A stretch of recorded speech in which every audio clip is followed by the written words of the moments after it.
Selamat pagi, rekan-rekan mahasiswa sekalian. Selamat datang di sesi ke-10 mata kuliah Supply Chain Management.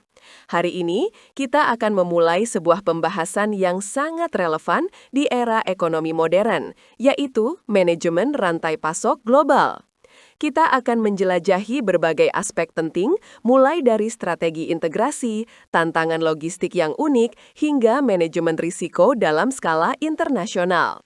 Sepanjang sesi ini, kita akan merujuk pada pemikiran dari para ahli seperti Bowersox dan Chopra, serta catakan kuliah yang telah disiapkan untuk memberikan pemahaman yang komprehensif.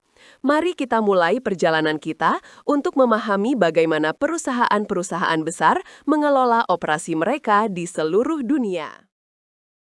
Pertama-tama, mari kita definisikan apa itu rantai pasok global. Ini adalah sebuah jaringan kompleks yang terdiri dari fasilitas, fungsi, dan aktivitas yang saling berhubungan untuk mendapatkan bahan baku, memproduksinya menjadi barang jadi, dan mendistribusikannya kepada pelanggan di berbagai negara. Ada dua tujuan utama di sini.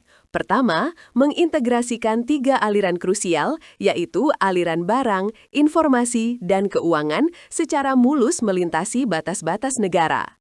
Kedua adalah mencapai sebuah keseimbangan, yaitu meminimalkan total biaya operasional sambil pada saat yang sama memaksimalkan nilai dan kepuasan yang dirasakan oleh pelanggan akhir. Jelas, ini sangat berbeda dengan rantai pasok domestik. Kompleksitasnya meningkat secara eksponensial karena kita harus berhadapan dengan jarak geografis yang lebih jauh, perbedaan zona waktu, serta keragaman budaya, hukum, dan regulasi yang rumit di setiap negara, termasuk urusan dokumentasi dan bea cukai. Lalu, pertanyaan berikutnya adalah, mengapa perusahaan merasa perlu untuk berekspansi secara global? Ada beberapa pendorong utama di baliknya. Pertama, kemajuan pesat dalam teknologi komunikasi dan transportasi. Kehadiran internet dan standarisasi peti kemas atau kontainerisasi secara dramatis telah membuat dunia terasa lebih kecil, memungkinkan koordinasi dan pengiriman barang menjadi lebih cepat dan efisien. Kedua adalah kebutuhan untuk mengakses pasar global. Ketika pasar domestik sudah jenuh, perusahaan seperti Unilever harus mencari pelanggan baru di negara-negara berkembang di Asia atau Afrika untuk terus tumbuh. Ketiga, inovasi dan keahlian teknis tidak lagi menjadi monopoli negara-negara maju. Basis pengetahuan kini tersebar secara global, memungkinkan perusahaan untuk memanfaatkan talenta terbaik dari seluruh dunia. Terakhir adalah skala ekonomi. Dengan memproduksi untuk pasar dunia, volume produksi meningkat drastis, yang pada gilirannya akan menurunkan biaya produksi per unit barang.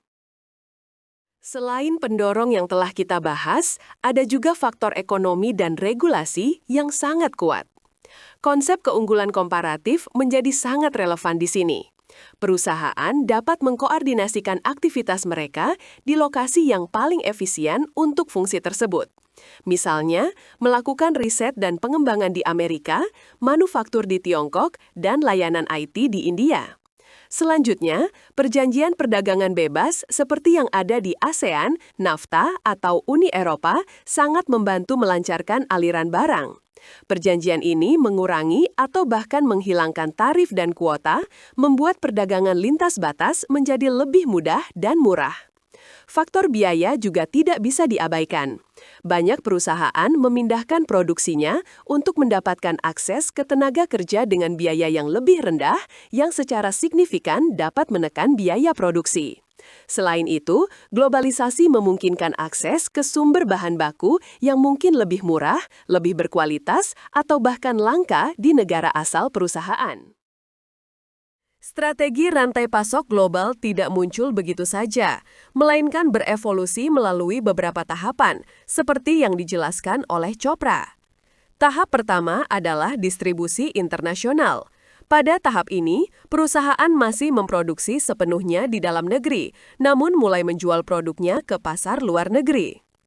Kemudian, perusahaan masuk ke tahap kedua, pemasok internasional. Di sini, perusahaan mulai membeli bahan baku atau komponen dari pemasok di luar negeri untuk menekan biaya, tetapi proses produksi utamanya masih tetap berada di dalam negeri. Tahap ketiga adalah manufaktur lepas pantai atau offshore manufacturing. Ini adalah langkah besar di mana perusahaan memindahkan fasilitas produksinya ke negara lain, seringkali untuk memanfaatkan biaya tenaga kerja yang lebih rendah, namun produknya dikirim kembali untuk melayani pasar domestik. Akhirnya, tahap keempat adalah rantai pasok global yang terintegrasi penuh. Ini adalah level tertinggi di mana bahan baku, pabrik, dan pasar tersebar di seluruh dunia dalam sebuah jaringan yang sangat kompleks dan terintegrasi secara penuh untuk mencapai efisiensi dan jangkauan pasar yang maksimal. Tahap awal ini menandai masuknya perusahaan secara hati-hati ke dalam operasi bisnis global. Pada tahap ini, aktivitas operasional inti dan fokus strategis terpusat di negara asal perusahaan. Penekanan utama tetap pada produksi domestik dengan semua manufaktur dilakukan di dalam batas negara.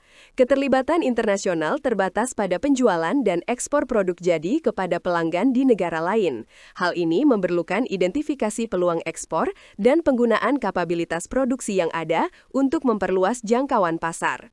Kompleksitas rantai pasok pada tahap awal ini relatif rendah, hanya melibatkan logistik untuk pengangkutan barang secara internasional. Tujuan utamanya adalah memperluas kehadiran pasar dan menghasilkan aliran pendapatan baru di luar batas domestik. Fase ini memperkenalkan pertimbangan seperti regulasi pengiriman internasional, prosedur bea cukai, dan mekanisme pembayaran internasional yang aman. Pada akhirnya, tahap ini menyediakan fondasi yang logis dan berisiko lebih rendah bagi bisnis yang menjajaki usaha global. Pada tahap 2, fase pemasok internasional, perspektif strategis perusahaan berubah tidak lagi hanya berfokus pada ekspor. Pasar global diakui tidak hanya sebagai sumber pelanggan, tetapi juga sebagai sumber pemasok internasional. Terjadi pergeseran dari hanya berfokus pada ekspor ke impor aktif input vital untuk proses produksi. Perusahaan mulai memperoleh bahan baku, komponen, atau suku cadang khusus dari pemasok di negara lain. Keputusan ini sering didorong oleh motivasi seperti biaya yang kompetitif, akses ke input berkualitas unggul, atau ketersediaan eksklusif bahan tertentu secara internasional. Meskipun proses pengadaan menjadi internasional, aktivitas produksi inti seperti perakitan akhir sebagian besar tetap di negara asal. Tahap ini meningkatkan kompleksitas rantai pasok, melibatkan manajemen pemasok internasional, logistik impor, kepabeanan, dan kendali mutu. Tantangan tambahan meliputi pengelolaan persediaan dengan waktu tunggu yang lebih lama dan penanganan fluktuasi mata uang. Tahap ketiga, manufaktur lepas pantai atau offshoring, menandakan peningkatan signifikan dalam keterlibatan rantai pasok global suatu perusahaan. Fase ini melibatkan relokasi yang disengaja, fasilitas manufaktur atau operasi produksi utama ke negara lain. Pendorong utamanya adalah upaya untuk mencapai pengurangan substansial dalam biaya produksi keseluruhan, terutama di industri padat karya. Tingkat upah yang lebih rendah dan biaya operasional di negara tuan rumah dapat secara signifikan meningkatkan kinerja keuangan perusahaan. Produk sepenuhnya diproduksi dan dirakit di lokasi luar negeri ini, mengubah geografi produksi perusahaan. Barang jadi yang diproduksi di luar negeri biasanya diimpor kembali ke pasar domestik perusahaan untuk distribusi dan penjualan. Langkah strategis ini menimbulkan tingkat kerumitan yang lebih tinggi dalam manajemen dan koordinasi internasional. Perusahaan harus menghadapi tantangan seperti mengawasi operasi yang jauh, beradaptasi dengan nuansa budaya, menangani pertimbangan politik dan ekonomi, serta mengelola rantai pasok global yang lebih panjang. Offshoring yang sukses membutuhkan perencanaan yang cermat, manajemen risiko yang kuat, kepemimpinan lintas budaya yang efektif, dan sistem komunikasi yang canggih.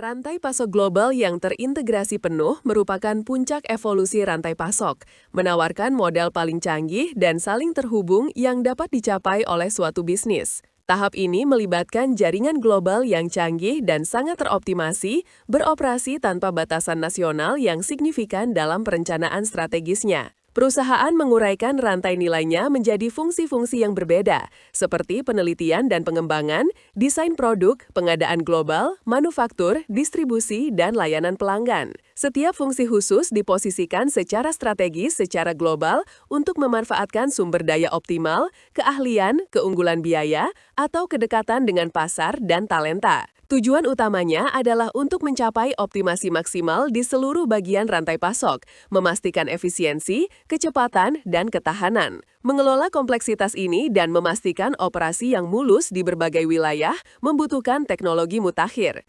Teknologi-teknologi ini meliputi sistem perencanaan sumber daya perusahaan, ERP, platform manajemen rantai pasok canggih, analitik data waktu nyata, perangkat Internet of Things (IoT), dan platform kolaboratif. Rantai pasok global terintegrasi penuh ini mewujudkan kerangka operasional yang modern, adaptif, dan tangguh, yang merupakan ciri khas perusahaan multinasional terkemuka.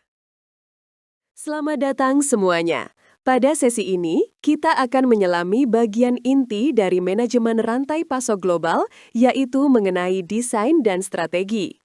Ini bukan sekadar tentang memindahkan barang dari satu titik ke titik lain, melainkan tentang membuat keputusan fundamental yang akan menentukan efisiensi, kecepatan, dan ketahanan seluruh operasi kita di panggung dunia. Kita akan membahas bagaimana keputusan strategis di awal, seperti di mana kita menempatkan fasilitas atau bagaimana kita memilih pemasok, dapat memberikan dampak besar pada biaya, layanan, dan pada akhirnya kesuksesan bisnis kita. Mari kita mulai perjalanan untuk merancang rantai pasok yang tidak hanya berfungsi, tetapi juga menjadi sumber keunggulan kompetitif yang nyata. Keputusan desain strategis pertama yang harus kita ambil adalah menentukan arah kompetisi kita. Apakah kita ingin menjadi pemimpin pasar dalam hal biaya, yang berarti fokus pada efisiensi maksimal? Atau, apakah kita ingin unggul dalam kecepatan layanan dan fleksibilitas yang menuntut responsivitas tinggi? Pilihan ini akan mempengaruhi keputusan berikutnya, yaitu lokasi fasilitas. Model sentralisasi dengan satu pabrik besar yang melayani seluruh dunia mungkin sangat efisien dari segi skala produksi. Namun, model desentralisasi dengan banyak pabrik kecil yang dekat dengan pasar lokal akan jauh lebih responsif terhadap permintaan pelanggan. Tentu saja, keputusan ini tidak sederhana dan harus mempertimbangkan berbagai faktor seperti biaya logistik, tarif impor, kestabilan politik, dan ketersediaan infrastruktur di setiap lokasi potensial. Selanjutnya adalah keputusan mengenai sourcing dan kontrol. Di sini kita dihadapkan pada pilihan antara offshoring dan outsourcing. Offshoring berarti kita memindahkan salah satu fungsi kita, misalnya produksi, ke negara lain untuk memanfaatkan biaya yang lebih rendah. Namun, pabrik tersebut tetap milik dan kita operasikan sendiri. Sebaliknya, outsourcing berarti kita menyerahkan fungsi tersebut sepenuhnya kepada perusahaan lain atau pihak ketiga yang memiliki spesialisasi di bidang itu. Keduanya memiliki kelebihan dan kekurangan terkait biaya, kontrol kualitas, dan fleksibilitas. Bersamaan dengan itu, kita juga harus menentukan seberapa besar kontrol yang ingin kita pertahankan, seberapa besar otonomi yang akan kita berikan kepada manajer di cabang atau pabrik kita di negara lain. Tingkat sentralisasi kontrol akan sangat mempengaruhi kecepatan pengambilan keputusan dan adaptasi terhadap kondisi pasar lokal. Saat memilih pemasok global, banyak yang terjebak pada metrik yang paling terlihat, yaitu harga per unit. Namun, konsep Total Cost of Ownership atau TCO mengajarkan kita untuk melihat gambaran yang lebih besar. Harga yang kita bayar kepada pemasok hanyalah puncak gunung es, atau yang kita sebut sebagai acquisition cost. Di bawah permukaan, ada ownership cost, yaitu biaya untuk menyimpan persediaan. Karena waktu pengiriman dari luar negeri lebih lama, kita terpaksa menyimpan stok pengaman yang lebih banyak, yang berarti biaya penyimpanan yang lebih tinggi. Terakhir, ada post-ownership cost yang mencakup biaya garansi, penarikan produk, hingga resiko kerusakan reputasi jika kualitas produk tidak sesuai standar. Seringkali, apa yang kita hemat dari biaya tenaga kerja murah di negara lain, pada akhirnya habis untuk menutupi biaya logistik dan biaya penyimpanan yang membengkak. Setelah pengantar tadi, mari kita bahas lebih lanjut apa itu Total Cost of Ownership, TCO. TCO adalah sebuah metodologi analisis keuangan yang komprehensif.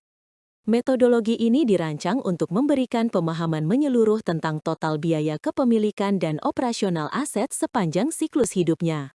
Penting untuk diingat bahwa TCO melampaui harga pembelian awal. TCO mengajak kita melihat dari perspektif yang lebih mendalam, mempertimbangkan semua jenis biaya. Ini mencakup biaya yang tampak jelas maupun biaya tersembunyi yang mungkin tidak langsung terlihat. Perhitungan TCO meliputi seluruh pengeluaran dari saat akuisisi hingga aset tersebut tidak lagi digunakan atau dibuang. Dengan pemahaman TCO yang akurat, kita dapat membuat keputusan yang tidak hanya optimal untuk saat ini, tetapi juga strategis dan berkelanjutan untuk masa depan perusahaan. Sekarang, mari kita cermati daya tarik harga unit yang rendah yang seringkali menjadi jebakan dalam keputusan pembelian. Penawaran dengan harga awal yang murah memang terlihat sangat menarik, seolah menjanjikan penghematan instan. Namun, fokus hanya pada harga pembelian awal dapat menjadi pandangan yang sempit. Hal ini berpotensi menimbulkan risiko finansial yang signifikan di masa depan. Harga unit yang rendah seringkali menutupi serangkaian biaya tersembunyi yang lebih besar. Biaya-biaya ini akan muncul sepanjang siklus hidup aset tersebut. Sebagai contoh, pertimbangkan membeli printer murah. Awalnya, Anda mungkin merasa cerdas, namun biaya penggantian tinta bisa jadi sangat mahal. Bahkan, biaya tinta tersebut mungkin melebihi harga printer itu sendiri. Dengan analisis TCO jangka panjang, printer yang awalnya murah bisa jadi lebih mahal secara keseluruhan dibandingkan dengan printer yang sedikit lebih mahal namun efisien dalam operasionalnya. Oleh karena itu, penting bagi kita untuk selalu waspada dan tidak mudah terkecoh oleh harga awal yang terlihat menguntungkan. Keputusan yang terlihat hemat di awal bisa berakhir dengan pengeluaran yang jauh lebih besar di kemudian hari.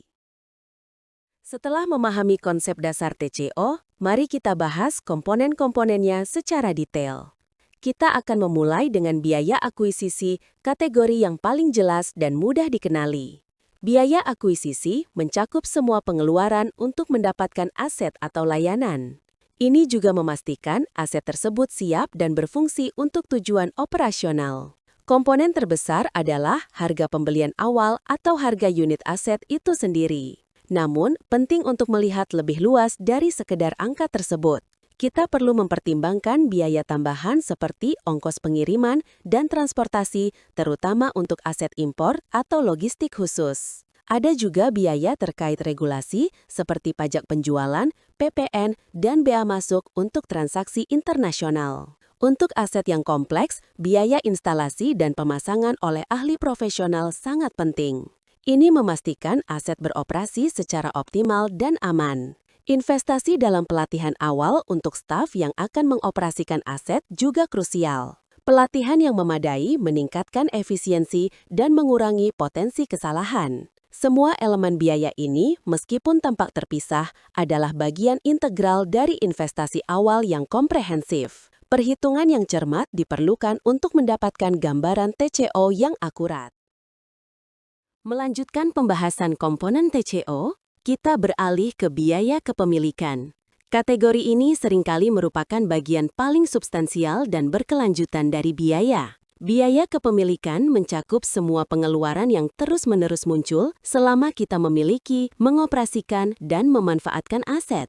Ini berlaku sepanjang masa pakainya. Di antara elemen penting adalah biaya operasional seperti konsumsi listrik untuk mesin atau perangkat. Juga termasuk bahan habis pakai seperti tinta printer, bahan bakar, atau suku cadang berkala. Perawatan dan perbaikan rutin juga krusial untuk menjaga aset berfungsi optimal dan berumur panjang.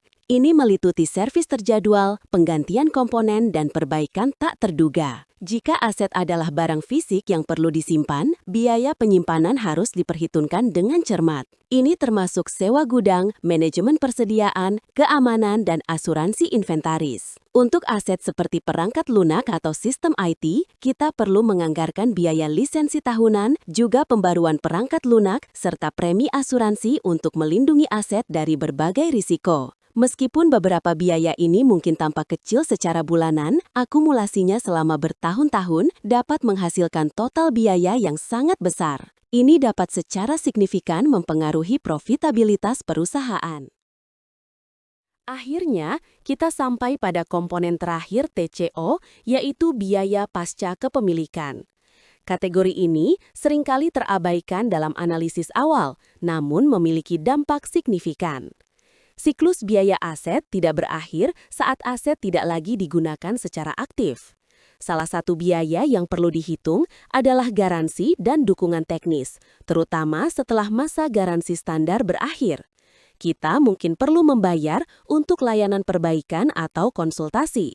Lalu, ada potensi kerugian reputasi, sebuah aspek yang krusial. Produk atau layanan berkualitas buruk dapat merusak citra merek perusahaan di mata pelanggan. Dampak ini, meski sulit diukur dengan uang, bisa sangat besar dan jangka panjang. Ketika aset mencapai akhir siklus hidup produktifnya, kita harus mempertimbangkan biaya penggantian.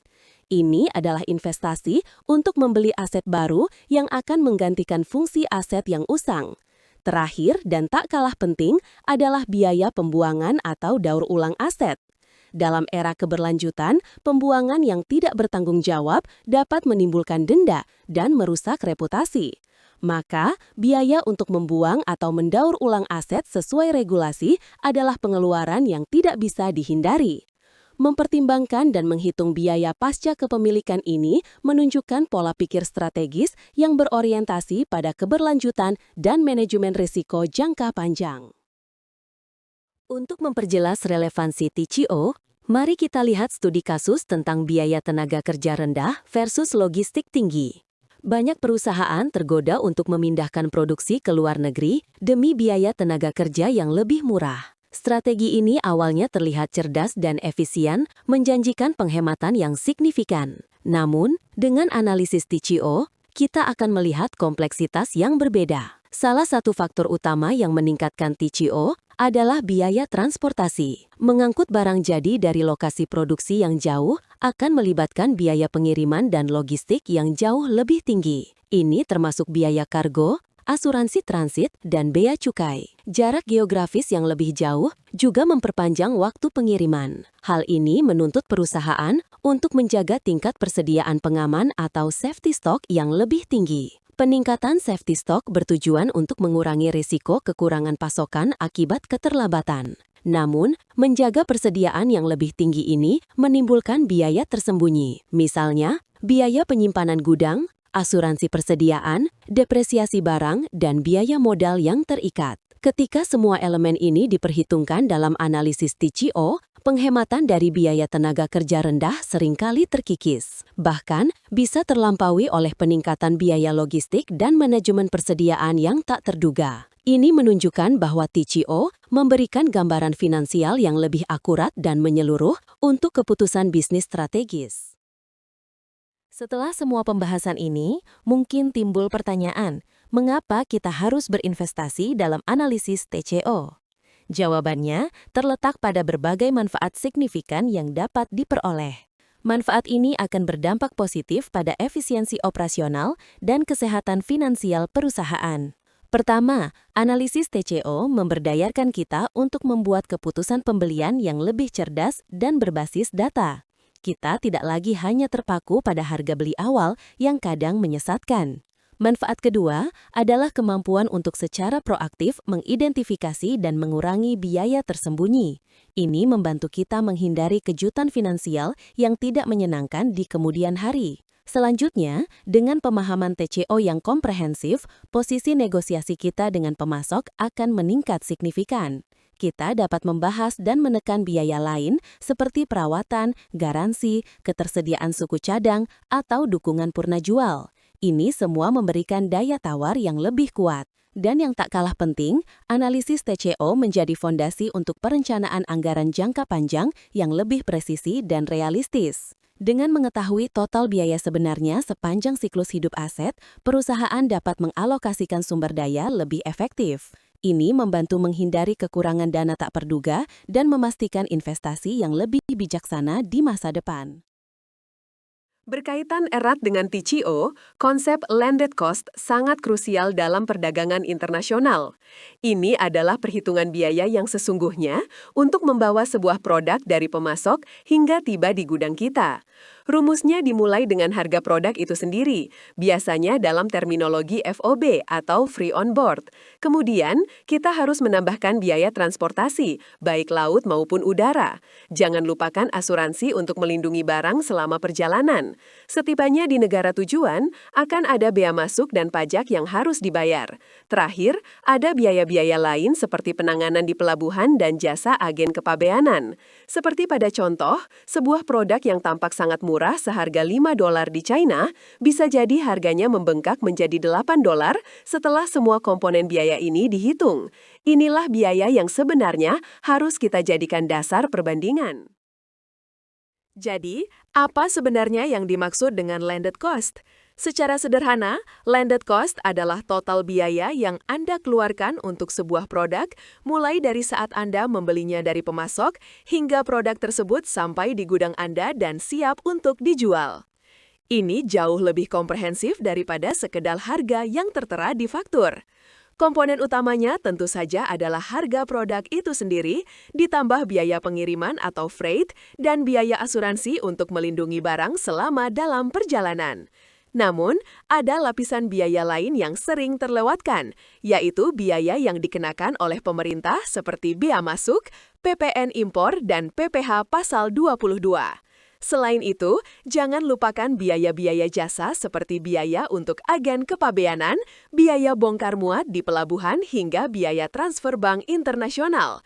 Memahami setiap komponen ini adalah langkah pertama untuk mendapatkan gambaran biaya yang akurat. Sekarang, mari kita lihat sebuah contoh nyata agar lebih mudah dipahami. Bayangkan perusahaan kita mengimpor 1 kontainer peralatan elektronik dari Shenzhen, Tiongkok. Harga barang yang disepakati dengan pemasok adalah $50.000 dengan terms FOB, free on board. Ini berarti kita yang menanggung biaya pengiriman dan asuransi. Katakanlah biaya pengiriman laut dan asuransi hingga Pelabuhan Tanjung Priok, Jakarta adalah $3.000. Maka nilai pabean atau CIF, cost insurance freight, kita adalah $53.000. Nilai inilah yang menjadi dasar perhitungan bea masuk dan pajak. Jika total tarif bea masuk dan pajaknya adalah 25%, maka kita harus membayar $13.250 kepada negara. Terakhir, ada biaya jasa untuk agen kepabeanan dan biaya tracking dari pelabuhan ke gudang kita, misalnya sebesar $1.000. Jika kita menjumlahkan semuanya, total landed cost menjadi $66.250. Angka ini 32,5% lebih tinggi dari harga barang awal. Tanpa perhitungan ini, kita bisa salah besar dalam menentukan harga jual. Lalu, mengapa kita harus repot-repot menghitung semua ini? Manfaatnya sangat signifikan bagi kesehatan bisnis. Pertama, dengan mengetahui landed cost yang akurat, kita dapat menetapkan harga jual yang tepat untuk melindungi margin keuntungan kita. Kedua, ini memberikan kita gambaran yang jujur tentang profitabilitas setiap lini produk. Mungkin ada produk yang kelihatannya murah, namun ternyata landed cost-nya sangat tinggi. Ketiga, data landed cost menjadi dasar pengambilan keputusan strategis. Kita bisa membandingkan total biaya dari supplier yang berbeda atau memilih jalur pengiriman yang lebih efisien. Pada akhirnya, memahami landed cost berarti memiliki transparansi dan kontrol penuh atas semua biaya yang terjadi dalam rantai pasok kita.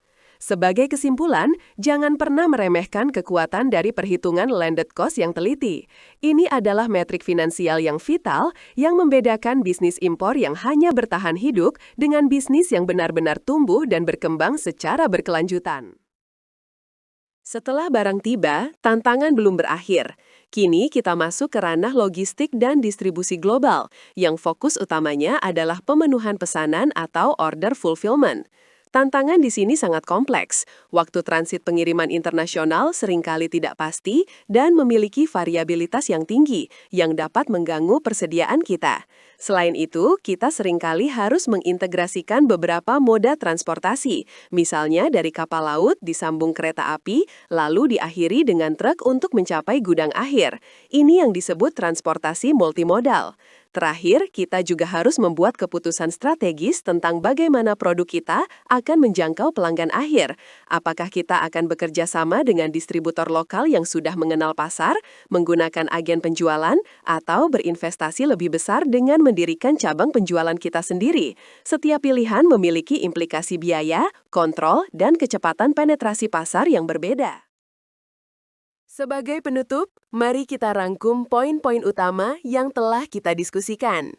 Menavigasi dunia logistik dan distribusi global memang penuh tantangan, namun bukan berarti tidak bisa diatasi.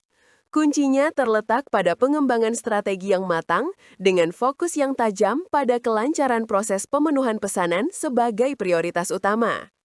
Pemilihan saluran distribusi harus menjadi keputusan strategis yang selaras dengan tujuan jangka panjang perusahaan Anda, bukan sekedar keputusan operasional. Kedepan, kemampuan untuk beradaptasi dengan perubahan pasar dan memanfaatkan teknologi seperti otomatisasi dan analisis data akan menjadi pembeda antara mereka yang berhasil dan mereka yang tertinggal. Dengan perencanaan yang tepat, setiap tantangan dapat diubah menjadi peluang untuk membangun rantai pasok yang lebih kuat dan tangguh. Terima kasih. Selamat datang di presentasi kita hari ini. Kita akan membahas sebuah topik yang sangat relevan di era globalisasi, yaitu tantangan dan hambatan yang seringkali dihadapi perusahaan saat berekspansi secara internasional. Dalam beberapa slide ke depan, kita akan mengupas berbagai jenis rintangan, mulai dari yang bersifat manajerial hingga teknis, serta strategi untuk memitigasi risiko yang menyertainya. Tujuan kita adalah untuk memahami lanskap yang kompleks ini agar dapat membangun operasi global yang lebih tangguh dan berkelanjutan. Mari kita mulai dengan tantangan yang seringkali tidak terlihat secara kasat mata, yaitu hambatan manajerial atau soft barriers. Pertama adalah partikularisme, yaitu kecenderungan untuk memprioritaskan kepentingan kelompok atau nasionalisme sempit di atas tujuan besar perusahaan secara global. Ini bisa menghambat kolaborasi dan sinergi antar unit bisnis. Selanjutnya, perbedaan budaya menjadi tantangan signifikan. Gaya komunikasi misalnya bisa sangat berbeda antara budaya yang langsung dan tidak langsung, yang dapat menimbulkan kesalahpahaman. Terakhir, kita sering menghadapi resistensi lokal, di mana cabang di suatu negara menolak prosedur standar dari kantor pusat dengan alasan cara ini tidak cocok di negara kami. Mengelola hambatan ini membutuhkan kecerdasan emosional dan budaya yang tinggi. Jadi, apa sebenarnya yang kita maksud dengan soft barriers atau hambatan lunak ini? Sederhananya, ini adalah rintangan-rintangan yang tidak bisa kita hitung dalam neraca keuangan atau kita selesaikan dengan perangkat lunak baru. Hambatan ini berakar pada elemen paling kompleks dalam bisnis, yaitu manusia. Ini mencakup cara kita berkomunikasi, etos kerja yang kita anut, cara kita membangun hubungan, dan bagaimana kita memandang otoritas. Karena sifatnya yang tidak kasat mata, hambatan ini seringkali diabaikan, padahal dampaknya bisa sangat besar, mulai dari menurunkan produktivitas, menciptakan konflik, hingga menggagalkan proyek-proyek penting. Hambatan pertama yang akan kita bahas adalah partikularisme. Istilah ini mungkin terdengar akademis, namun konsepnya sangat nyata di lapangan. Partikularisme terjadi ketika sebuah tim, departemen, atau kantor cabang lebih mementingkan tujuan dan kepentingannya sendiri daripada tujuan besar perusahaan secara keseluruhan. Ini seperti sebuah orkestra di mana setiap musisi memainkan lagunya sendiri, mengabaikan arahan dari konduktor. Akibatnya adalah terciptanya silo-silo informasi dan kerja, di mana kolaborasi lintas batas menjadi sangat sulit. Pada akhirnya, ini dapat mengancam keselarasan strategis yang ingin dicapai oleh perusahaan di tingkat global. Selanjutnya, mari kita bicarakan tentang perbedaan budaya. Mungkin ini adalah hambatan yang paling sering kita dengar. Perbedaan ini sangat luas dan dalam.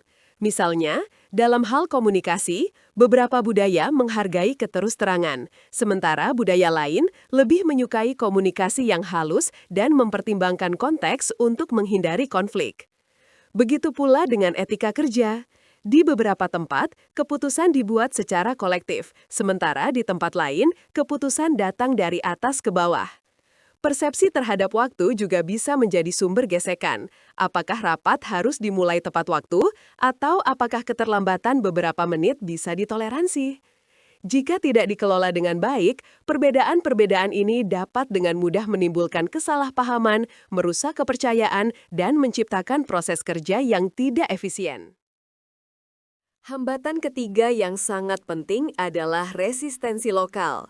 Ini adalah fenomena di mana kantor pusat mencoba menerapkan sebuah standar, sistem, atau strategi baru secara global, namun mendapat penolakan dari tim-tim di negara lain. Resistensi ini bukan selalu berarti pembangkangan. Seringkali, ini muncul dari perasaan bahwa kantor pusat tidak memahami pasar lokal, atau dari kekhawatiran bahwa otonomi mereka akan hilang. Terkadang, tim lokal benar-benar percaya bahwa cara mereka bekerja selama ini lebih efektif untuk konteks spesifik mereka. Apapun alasannya, resistensi ini menjadi penghalang besar bagi perusahaan yang ingin mencapai efisiensi dan konsistensi di seluruh operasinya di dunia. Setelah memahami berbagai hambatan, pertanyaan terpenting adalah bagaimana kita mengatasinya. Tidak ada solusi tunggal, namun ada beberapa strategi kunci yang bisa kita terapkan. Pertama, tingkatkan kesadaran melalui pelatihan lintas budaya. Edukasi adalah langkah awal untuk membangun empati dan pemahaman. Kedua, buka saluran komunikasi. Ciptakan ruang aman di mana tim lokal bisa memberikan masukan dan kantor pusat bisa menjelaskan alasan di balik setiap kebijakan. Ketiga, hindari pendekatan satu ukuran untuk semua.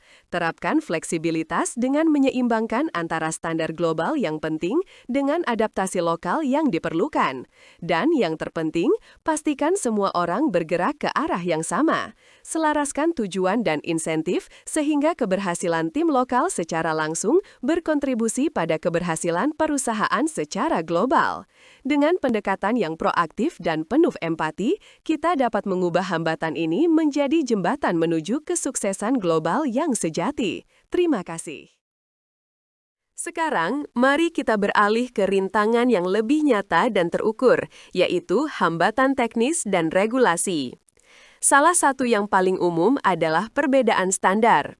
Ini bisa sekecil colokan listrik yang berbeda hingga sekompleks standar keselamatan produk atau format pertukaran data elektronik (EDI) yang tidak kompatibel. Kesenjangan infrastruktur juga menjadi masalah besar.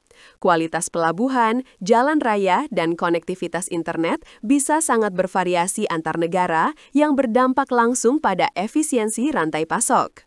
Selain itu, ada tantangan regulasi terkait aliran data lintas batas. Hukum privasi data yang ketat seperti GDPR di Eropa misalnya, membatasi bagaimana data pelanggan dapat ditransfer dan diproses di luar negeri, yang memerlukan kepatuhan hukum yang cermat. Dalam mengelola operasi global, memahami kategori risiko adalah langkah pertama untuk mitigasi. Menurut Chopra, kita bisa membaginya menjadi beberapa kategori utama. Pertama, disruptions atau gangguan besar seperti bencana alam, perang, atau pandemi yang dapat menghentikan operasi sepenuhnya. Kedua, delays atau keterlambatan yang mungkin tidak separah disrupsi tapi tetap merugikan, contohnya seperti antrian panjang di pelabuhan atau proses bea cukai yang berlarut-larut. Ketiga, systems risk yang berkaitan dengan kegagalan teknologi, baik itu kerusakan infrastruktur IT maupun serangan siber yang melumpuhkan sistem.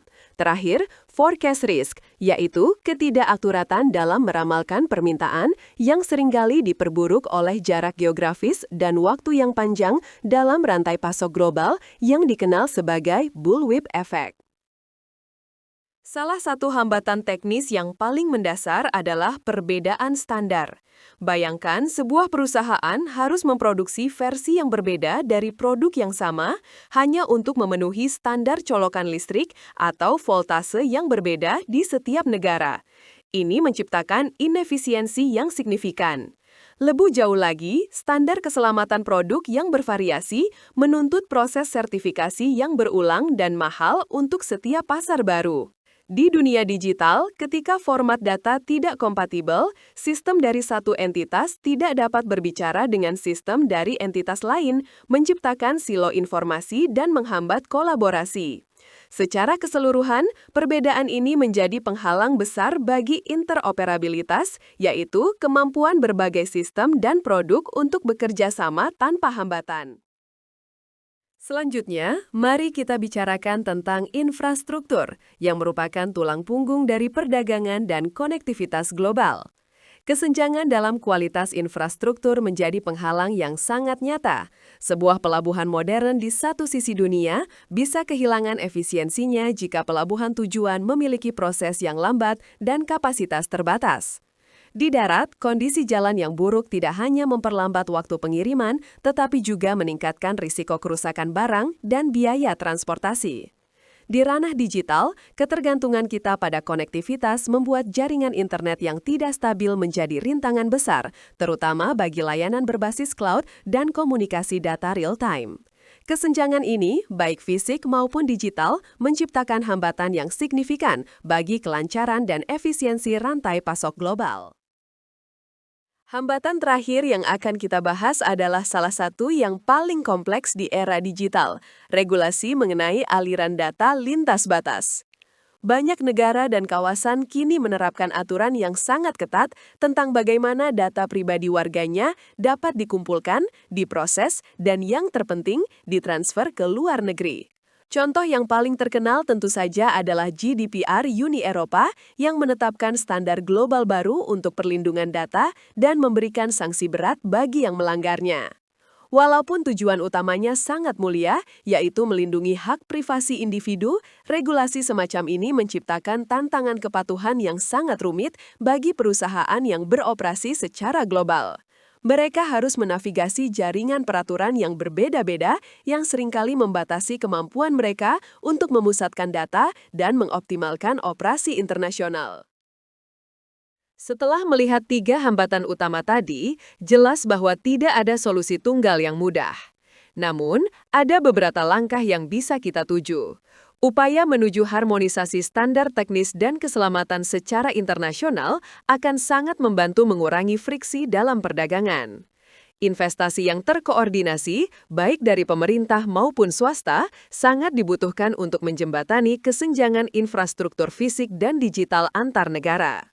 Dalam hal regulasi data, dialog internasional diperlukan untuk menciptakan kerangka kerja yang dapat melindungi privasi tanpa sepenuhnya menghambat inovasi dan aliran informasi yang sah. Pada akhirnya, kunci untuk mengatasi hard barriers ini terletak pada kolaborasi yang kuat antara pemerintah, badan standarisasi, dan pada pelaku industri untuk menciptakan ekosistem global yang lebih terintegrasi dan efisien. Terima kasih. Kategori pertama yang akan kita bahas adalah risiko gangguan atau disruptions. Risiko ini bersifat eksternal, seringkali terjadi secara tiba-tiba dan memiliki dampak yang sangat signifikan. Contohnya termasuk bencana alam seperti gempa bumi atau banjir yang dapat menghancurkan fasilitas produksi atau jalur distribusi. Kita juga telah melihat bagaimana pandemi global dapat menghentikan seluruh rantai pasok selama berbulan-bulan. Selain itu, faktor manusia seperti pemogokan tenaga kerja atau ketidakstabilan politik di suatu negara juga dapat menyebabkan gangguan yang parah pada operasional bisnis. Selanjutnya adalah risiko keterlambatan atau delays. Meskipun mungkin tidak sedramatis gangguan, keterlambatan yang terjadi secara konsisten dapat mengikis profitabilitas dan merusak reputasi perusahaan. Ini bisa disebabkan oleh hal-hal seperti kapasitas pelabuhan yang penuh, di mana kapal harus menunggu berhari-hari untuk bisa bongkar muat. Proses bea cukai yang birokratis dan memakan waktu juga menjadi sumber keterlambatan yang umum, terutama dalam perdagangan internasional. Faktor-faktor ini, meskipun kecil secara individual, dapat menumpuk dan menyebabkan efek domino di sepanjang rantai pasok kita. Sekarang mari kita beralih ke risiko yang berasal dari dalam, yaitu risiko sistem. Di era digital ini, ketergantungan kita pada teknologi sangatlah tinggi. Kegagalan sederhana pada infrastruktur IT, seperti server yang mati, dapat menghentikan seluruh operasi, dari pemrosesan pesanan hingga manajemen inventaris. Ancaman yang lebih serius datang dari serangan cyber, seperti peretasan yang mencuri data sensitif pelanggan atau ransomware yang mengunci sistem kita dan meminta tebusan. Risiko ini menuntut adanya investasi yang kuat dalam keamanan cyber dan rencana pemulihan bencana yang andal. Kategori terakhir adalah risiko peramalan. Risiko ini muncul dari ketidakpastian dalam memprediksi permintaan pasar di masa depan. Peramalan yang tidak akurat dapat menyebabkan kelebihan stok yang memakan biaya atau kekurangan stok yang mengakibatkan kehilangan penjualan. Salah satu fenomena terkenal dalam risiko ini adalah bullwhip effect, di mana fluktuasi kecil pada permintaan di tingkat konsumen menjadi semakin besar saat bergerak ke hulu rantai pasok, ke distributor, produsen, dan pemasok bahan baku. Hal ini sering diperburu oleh jarak pasar yang jauh dan kurangnya komunikasi real-time yang menciptakan distorsi informasi. Salah satu risiko yang paling mengkhawatirkan dalam bisnis global adalah perlindungan kekayaan intelektual atau IP. Tantangan ini menjadi sangat nyata saat kita melakukan outsourcing produksi ke negara lain. Ketika kita berbagi desain dan teknologi dengan pemasok, terutama di negara dengan perlindungan hukum yang lemah, ada resiko besar bahwa desain kita akan dicuri atau ditiru. Sebagai contoh, ada banyak kasus di mana sebuah perusahaan elektronik menemukan bahwa pemasok mereka diam-diam memproduksi barang tiruan menggunakan teknologi yang sama, lalu menjualnya dengan merek berbeda. Salah satu strategi mitigasi yang efektif adalah dengan memecah modul produksi. Artinya, tidak ada satu pemasok pun yang memegang seluruh rahasia atau cetak biru lengkap dari produk tersebut, sehingga mempersulit mereka untuk menirunya secara utuh. Mari kita bedah lebih dalam apa sebenarnya yang terjadi dalam kasus ini. Masalah utamanya adalah ketika pemasok yang kita percaya, yang memiliki akses ke desain, bahan, dan proses produksi kita, secara diam-diam memproduksi barang yang sama atau hampir identik. Namun, mereka tidak menjualnya dengan merek kita. Sebaliknya, mereka menciptakan merek baru atau menjualnya tanpa merek untuk menguasai segmen pasar yang lain, seringkali dengan harga yang lebih murah. Implikasinya jelas, produk tiruan ini hampir pasti memiliki kualitas yang lebih rendah karena tidak melewati kontrol kualitas yang ketat seperti produk asli kita. Pada intinya, ini adalah bentuk pengkhianatan kepercayaan dan pelanggaran berat terhadap etika serta kesepakatan bisnis yang telah terjalin. Dampak dari praktik curang ini sangat luas dan merusak. Pertama, reputasi merek kita yang telah dibangun bertahun-tahun bisa hancur. Ketika konsumen menemukan produk berkualitas rendah yang sangat mirip dengan produk kita, mereka akan mengasosiasikan pengalaman buruk tersebut dengan merek kita, meskipun secara teknis itu bukan produk kita. Kedua, ini akan mengikis kepercayaan konsumen secara perlahan. Mereka akan mulai ragu terhadap keaslian produk di pasar yang pada akhirnya dapat menurunkan loyalitas mereka. Dari sisi finansial, dampaknya sangat nyata. Kita tidak hanya kehilangan potensi penjualan karena adanya kompetitor tidak etis, tetapi juga harus mengeluarkan biaya untuk investigasi, penarikan produk, dan kampanye pemulihan citra. Terakhir, ada risiko hukum yang kompleks, baik tuntutan dari kita kepada pemasok maupun potensi tuntutan dari konsumen yang merasa dirugikan. Lalu, bagaimana kita bisa melindungi diri dari ancaman ini? Ada beberapa langkah strategis yang dapat kita ambil. Pertama, audit rutin dan mendadak ke fasilitas pemasok. Ini bukan tentang ketidakpercayaan, tetapi tentang verifikasi. Kita perlu memastikan proses produksi berjalan sesuai dengan kesepakatan. Selanjutnya, perkuat landasan hukum kita.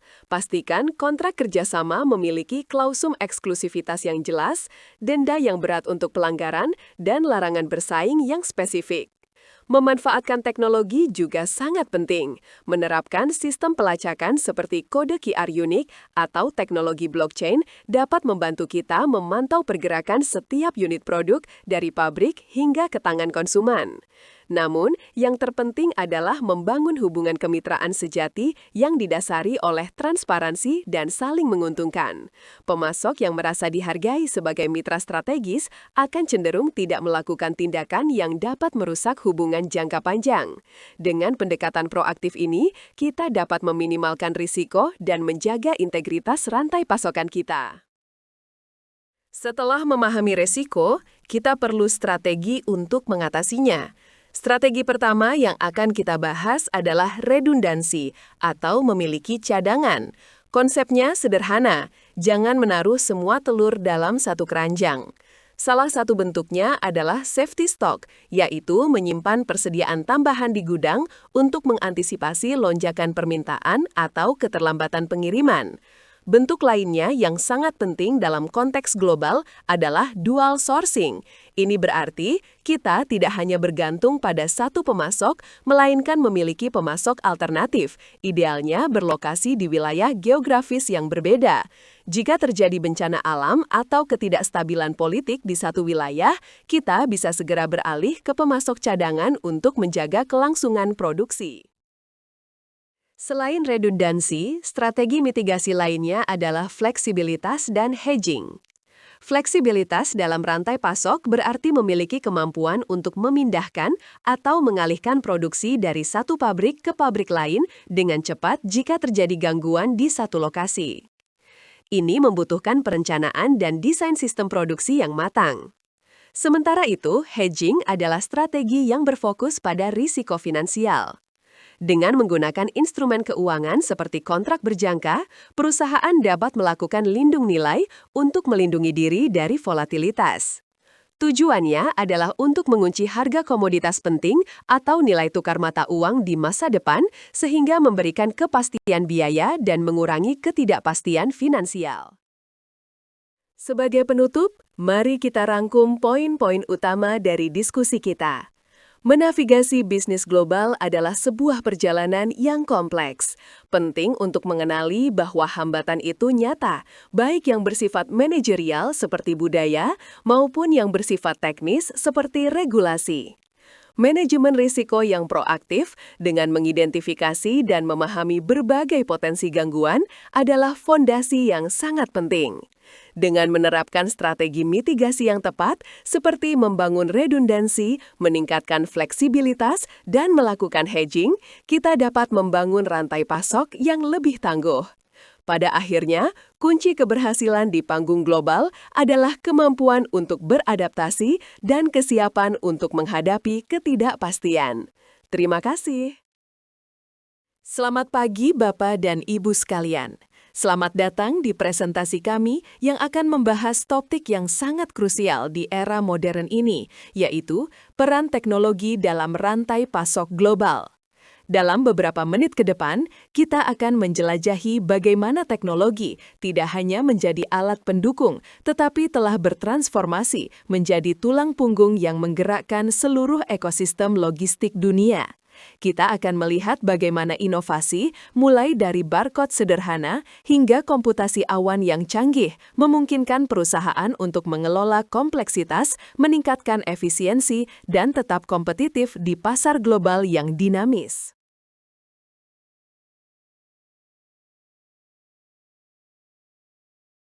Perdagangan internasional dipenuhi dengan kompleksitas, terutama dalam hal dokumentasi dan regulasi. Disinilah sistem logistik perdagangan internasional atau ITL berperan penting. Sistem ini adalah perangkat lunak canggih yang dirancang khusus untuk mengotomatisasi tugas-tugas yang rumit ini.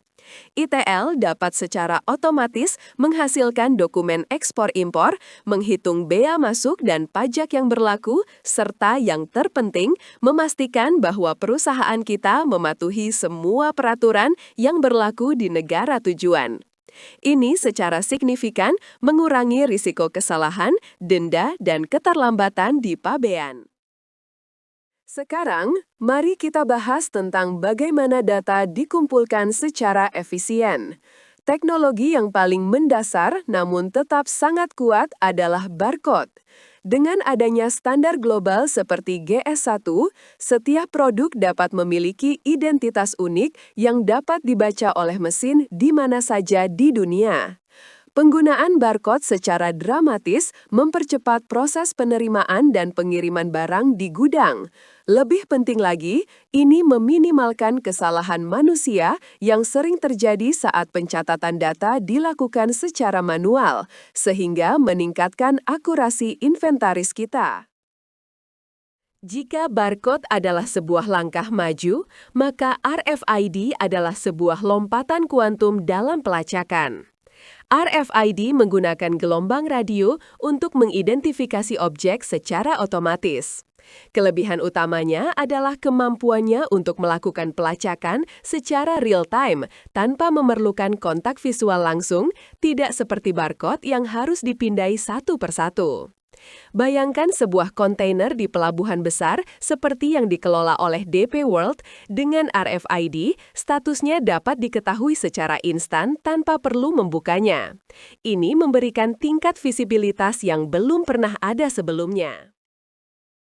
Teknologi tidak hanya tentang pelacakan, tetapi juga tentang kolaborasi.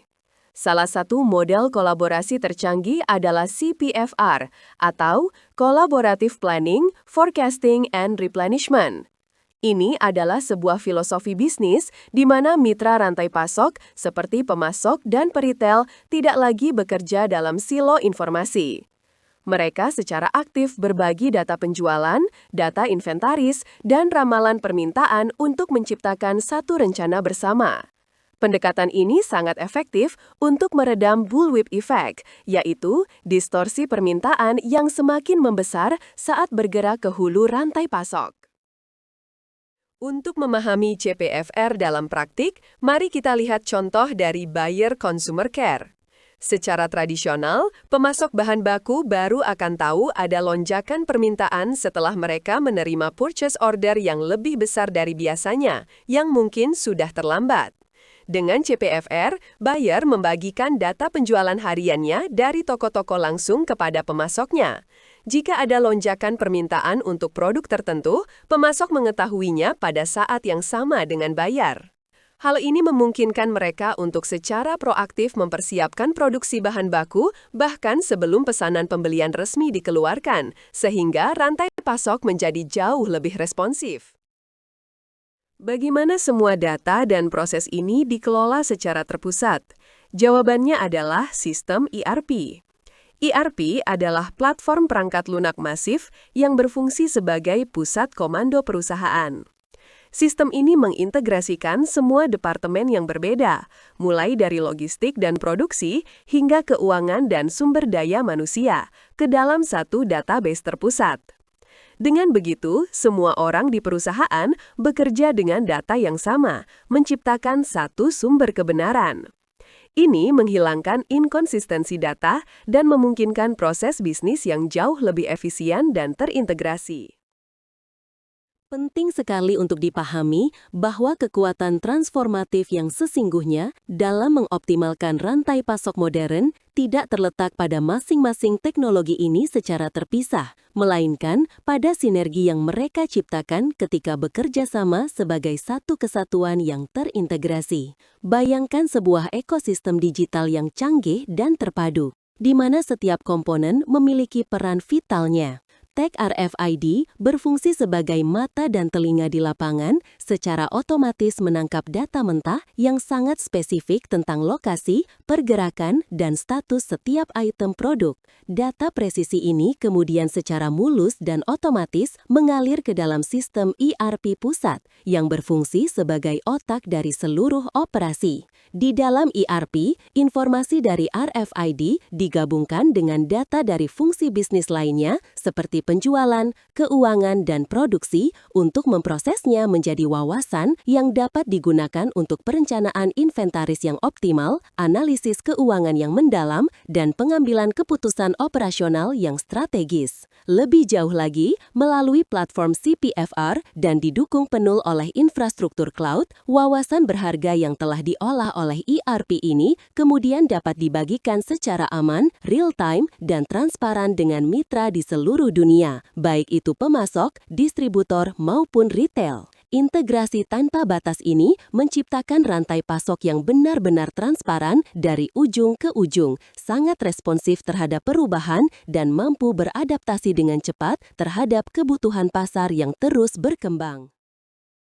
Jadi, setelah kita menjelajahi bagaimana teknologi-teknologi ini bekerja secara individual dan sinergis, pertanyaan pentingnya adalah apa hasil akhir dan manfaat konkret dari semua investasi dan upaya transformasi digital ini.